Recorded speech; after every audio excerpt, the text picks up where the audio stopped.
പ്രിയമുള്ളവരെ, നമ്മുടെ രാജ്യത്ത് ഏതാണ്ട് 25-30 ലക്ഷത്തോളം വരുന്ന വിദ്യാർത്ഥികൾ വർഷം തോറും എഴുതിക്കൊണ്ടിരിക്കുന്ന നീറ്റ് പരീക്ഷ. ആ പരീക്ഷയിലെ പേപ്പർ ചോർച്ചയും അതുപോലെ തന്നെ പണക്കാർ കുട്ടികൾക്ക് 40-50 ലക്ഷം രൂപയ്ക്ക് പകരക്കാർ പരീക്ഷ എഴുതി കൊടുക്കുകയും ചെയ്യുന്ന വിദ്യാഭ്യാസ കൊള്ള. അത്തരമൊരു കൊള്ള ഈ ലോകത്തൊരു രാജ്യത്തും ഇന്നോളം നടന്നിട്ടില്ല. പക്ഷെ നമ്മുടെ രാജ്യത്ത് അത് അനുസ്യൂതം നടന്നുകൊണ്ടേയിരിക്കുന്നു കുറേ വർഷങ്ങളായിട്ട്. ഒടുവിൽ 20ഓളം കുട്ടികൾ ഇത്തവണ ആത്മഹത്യ ചെയ്തപ്പോൾ നമ്മുടെ യഥാർത്ഥ കുട്ടികളായ, അതായത് 25-ന് താഴെ വയസ്സുള്ള 19-20 വയസ്സിന് താഴെ പ്രായമുള്ള കുട്ടികൾ അവരുടെ ജോലി നഷ്ടപ്പെടുന്ന, അവരുടെ ഭാവി നഷ്ടപ്പെടുന്ന ഈ വിദ്യാഭ്യാസ കൊള്ളയ്ക്കെതിരെ പ്രതികരിക്കാൻ തീരുമാനിച്ചുകൊണ്ട് ഇറങ്ങി വന്നപ്പോൾ നമ്മുടെ ഭരണകൂടത്തിന് പിന്തുണയേകിക്കൊണ്ട് അലറുന്ന ഒരു കൂട്ടം മനുഷ്യരുടെ നാടാണിത്. ആ പാറ്റകളെ തല്ലിക്കൊല്ലൂ, അവരെ അടിച്ചോടിക്കൂ എന്ന് ഭരണാധികാരികളും ജനക്കൂട്ടവും അലറുന്ന ഒരു നാട്. അതാണ് ഇന്നത്തെ ഇന്ത്യ. നമ്മളൊന്ന് ആലോചിച്ച് നോക്കണം.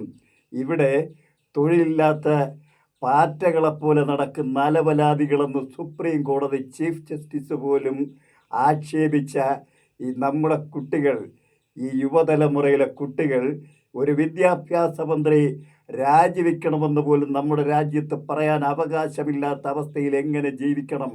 വരും തലമുറയുടെ ഭാവി എന്താണ് എന്ന് നമ്മൾ ചിന്തിക്കേണ്ടിയിരിക്കുന്നു. അതിൻ്റെ സമയം അതിക്രമിച്ചിരിക്കുന്നു. ഇത്തരമൊരു സ്വേച്ഛാധിപത്യം ഇവിടെ നടത്തിയെടുക്കാൻ ധൈര്യമുള്ളൊരു ഗവൺമെൻറ് നമ്മുടെ നാട്ടിലുണ്ട്. ഞങ്ങൾ രാജിവെക്കില്ല, ഞങ്ങളുടെ വിദ്യാഭ്യാസ വകുപ്പും രാജിവെക്കില്ല, വെപ്പിക്കാൻ നിങ്ങൾക്ക് കഴിയില്ല, നിങ്ങളെ അടിച്ചു കൊന്നൊടുക്കും എന്ന ധാർഷ്ട്യത്തോടെ അഹങ്കാരത്തോടെ പ്രവർത്തിക്കുന്ന ഒരു ഗവൺമെൻറ് ഭരിക്കുന്ന കാലഘട്ടത്തിലാണ് നമ്മൾ ഇന്ന് ജീവിച്ചു കൊണ്ടിരിക്കുന്നത്. ഈ കാലഘട്ടത്തിൽ ഈ വിദ്യാഭ്യാസ കൊള്ള മാത്രമല്ല, നമ്മുടെ രാജ്യത്തെ ജനങ്ങൾക്ക് ഇവിടെ ജീവിക്കാനായി അല്പസ്വല്പം റേഷനറി വിതരണം ചെയ്തിട്ട് നമ്മുടെ നാടിൻ്റെ സമ്പത്ത് മുഴുവൻ അദാനിക്കും അംബാനിമാർക്കും അവരുടെ പാർട്ടിക്കും വേണ്ടി സമ്പാദിച്ചു കൂട്ടുന്ന ഒരു സംവിധാനം. അതായത് അയോധ്യയിലെ രാമക്ഷേത്ര സംഭാവന കൊള്ള വരെ ഉണ്ടായിട്ടും ഭരണാധികാരികൾ മിണ്ടുന്നില്ല. അവർ മൗനം പാലിക്കുന്നു. ചോദ്യം ചോദിക്കുന്നവരെ അല്ലെങ്കിൽ സമരം നടത്തുന്നവരെ അടിച്ചൊതുക്കി കൊന്നുകൊണ്ടിരിക്കുന്നു. ഇതിനെതിരെ പ്രതികരിക്കാൻ ഇവിടുത്തെ ജനക്കൂട്ടത്തിന് കഴിയാതെ കയ്യും കെട്ടി നോക്കി നിൽക്കുന്ന നിർണായകമായ ദരിദ്രാവസ്ഥയാണ് നമ്മുടെ രാജ്യത്ത് നടന്നുകൊണ്ടിരിക്കുന്നത്. സത്യം പറഞ്ഞാൽ ഈ വർഗീയവാദികൾക്കും ഈ വർഗീയ ശക്തികൾക്കും വേണ്ടി വാദിച്ചു കൊണ്ടിരിക്കുന്ന കേരളത്തിലെ ഒരു വർഗീയ സൈദ്ധാന്തികനായ ശ്രീജിത്ത് പണിക്കർ പറയുന്നത് നിങ്ങളൊന്ന് കേട്ടു നോക്കൂ. ആവർത്തിച്ചുണ്ടാകുന്ന ചോദ്യപേപ്പർ ചോർച്ച എന്നത് നമ്മുടെ ഉന്നത വിദ്യാഭ്യാസ രംഗത്തിന് ഒരു ദുസ്സൂചനയാണ് നൽകുന്നത് എന്ന കാര്യത്തിൽ ഒരു തർക്കവും രാഷ്ട്രീയതരമായിട്ട് ആർക്കും തന്നെ ഉണ്ടാകേണ്ടതില്ല.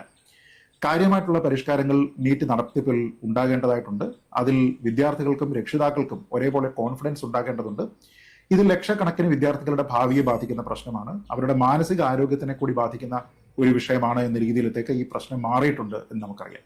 അപ്പൊ അതിനെ കാര്യമായിട്ട് അത് ഡിസർവ് ചെയ്യുന്ന മെറിറ്റിൽ അതിനെ അഡ്രസ് ചെയ്യാവുന്ന തരത്തിലുള്ള ഒരു മിനിസ്റ്റീരിയൽ അക്കൗണ്ടബിലിറ്റി ധർമ്മേന്ദ്ര പ്രധാന്റെ മിനിസ്ട്രിയിൽ നിന്ന് കാണുന്നില്ല എന്നുള്ളതാണ് പ്രശ്നം. അതുകൊണ്ടാണ് ഞാൻ പറഞ്ഞത്, അത് കണ്ടിരുന്നുവെങ്കിൽ, അതിന് വേണ്ടുന്ന രീതിയിലത്തേക്കുള്ള നടപടിയെടുക്കാൻ കേന്ദ്ര സർക്കാർ തയ്യാറായിരുന്നുവെങ്കിൽ ഈ സമരത്തിനെ ഒഴിവാക്കാമായിരുന്നു. ഇപ്പോൾ ഒരു തവണയാണ് ഈ പ്രശ്നം ഉണ്ടാകുന്നത് എങ്കിൽ എവിടെയോ ലാപ്സസ് ഉണ്ടായിട്ടുണ്ട്, അത് ഫിക്സ് ചെയ്യണം എന്ന രീതിയിലത്തേക്ക് മനസ്സിലാക്കാം. പക്ഷേ ഇത് ആവർത്തിച്ച് പലതരം മത്സര പരീക്ഷകളിൽ ഇതേ പ്രശ്നം രാജ്യത്തിന്റെ പല ഭാഗത്തുണ്ടാകുന്നു എന്ന് പറഞ്ഞു കഴിഞ്ഞാൽ അത് വിരൽ ചൂണ്ടുന്നത് ഒരു ഇൻസ്റ്റിറ്റ്യൂഷണൽ ഫെയിലുവർ ഈ കാര്യത്തിൽ ഉണ്ടായിട്ടുണ്ട് എന്നാണ്. അതിന്റെ അക്കൗണ്ടബിലിറ്റി ധർമ്മേന്ദ്ര പ്രധാനാണ്, കേന്ദ്ര സർക്കാരിനാണ്. അതുകൊണ്ട് തന്നെ ധർമ്മേന്ദ്ര പ്രധാൻ ഇനിയും മന്ത്രിസ്ഥാനത്ത് തുടരുന്നതിൽ ഒരു കാര്യവുമില്ല. ഇലക്ഷന്റെ റിസൾട്ട് വരുന്നതിന്റെ തലേന്റെ തലേ ദിവസം ഒരു ഫസ്റ്റ് ഈ മുരളി കൊളങ്ങാട്ടിന്റെ ഇന്നോവ വരികയും അതിന്റെ പിന്നിൽ സംഘടനാ സെക്രട്ടറിയുടെ ഇന്നോവ വരികയും അതിൽ നിന്ന് സംഘടനാ സെക്രട്ടറിയുടെ ഡ്രൈവർ 17 ചാക്കുകളോളം പൈസ ഇറക്കി മേളിലേക്ക് കയറ്റുകയുമാണ് ഉണ്ടായിരിക്കുന്നത്. കൊടകര കുഴൽപ്പണ കേസിന് ശേഷം തൃശൂരിലെ BJPയെ വെട്ടിലാക്കി വീണ്ടും ഒരു കള്ളപ്പണ ആരോപണം. കഴിഞ്ഞ 14-ന് തൃശൂർ സിറ്റി ജില്ലാ കമ്മിറ്റി ഓഫീസിൽ നിന്നും പുറത്താക്കിയ അക്ഷയാണ് തെരഞ്ഞെടുപ്പ് കാലത്ത് ജില്ലാ കമ്മിറ്റി ഓഫീസ് കേന്ദ്രീകരിച്ച് കള്ളപ്പണം ഒഴുകിയിരുന്നതായി ആരോപണം ഉന്നയിക്കുന്നത്. നിങ്ങളിത് കേട്ടില്ലേ? യാതൊരു രാഷ്ട്രീയ ധാർമ്മികതയുമില്ലാതെ ജനാധിപത്യത്തെ കശാപ്പ് ചെയ്ത് മുടിപ്പിച്ചു കൊണ്ടിരിക്കുന്ന ഈ RSS, BJP, സംഘപരിവാർ, ബജരംഗകൾ സംഘടനകൾക്കെതിരെ സാമാന്യ ബോധവും സാമാന്യ ബുദ്ധിയുമുള്ള അവർ തന്നെ പ്രതികരിച്ചു തുടങ്ങിയിരിക്കുകയാണ്. ഇത് അനീതിയാണ്, അഴിമതിയാണ്, ഇത് നടത്താൻ പാടില്ല. ഈ ജനാധിപത്യ കശാപ്പ്, ജനാധിപത്യ കൊലപാതകം ഇവിടെ നടത്തരുതെന്ന് അവർ പോലും പറയുമ്പോൾ ഇവിടുത്തെ ഈ സമരത്തിന് വേണ്ടി, അതായത് പ്രധാനമന്ത്രിയുടെ വസതിക്ക് മുന്നിൽ സമരം ചെയ്തതിന് അതിൻ്റെ പ്രതികാരമായിട്ട് ഇവിടെ KPCCയുടെ ഓഫീസിന് മുന്നിൽ തടിച്ചുകൂടി സമരം ചെയ്ത ചന്ദ്രശേഖരൻ, സംസ്ഥാന പ്രസിഡന്റ് ചന്ദ്രശേഖരൻ മുതൽ സന്ദീപ് വചസ്പതി വരെയുള്ള സാമാന്യ ബോധമുണ്ടെങ്കിൽ നിങ്ങളൊന്നും മനസ്സിലാക്കണം. നിങ്ങൾ സത്യത്തിൽ മാനുഷികതയ്ക്ക് വേണ്ടി നിലകൊള്ളുന്നുവോ അതോ സ്വേച്ഛാധിപത്യത്തിന്, ഹൈന്ദവ ഫാസിസത്തിനും വേണ്ടി നിലകൊണ്ട് നമ്മുടെ ഈ കൊച്ചു കേരളത്തിലും ഇവിടെ ക്ഷേത്രക്കൊള്ളകൾ നടത്തുന്ന പണം കൊണ്ട് നിങ്ങളുടെ രാഷ്ട്രീയ പ്രവർത്തനം നടത്തി നാട് മുടിപ്പിക്കണോ? തൃശ്ശൂർ ജില്ലയുടെ അധികാരിയായിരുന്ന ഓഫീസ് സെക്രട്ടറി ആയിരുന്ന അക്ഷയെ വെളിപ്പെടുത്തിയത് കേട്ടില്ലേ? 27 ചാക്കുകളിലാണ് നോട്ട് കൂമ്പാരങ്ങൾ ഇവിടെ കേരളത്തിൽ വന്നെത്തിയത്. കേരളത്തിൽ മാത്രമല്ല, ഇന്ത്യ രാജ്യത്ത് മുഴുവൻ ഈ BJP എന്ന രാഷ്ട്രീയ പ്രസ്ഥാനം നോട്ട് കൂമ്പാരങ്ങൾ എത്തിക്കുന്നത് എങ്ങനെയാണ്?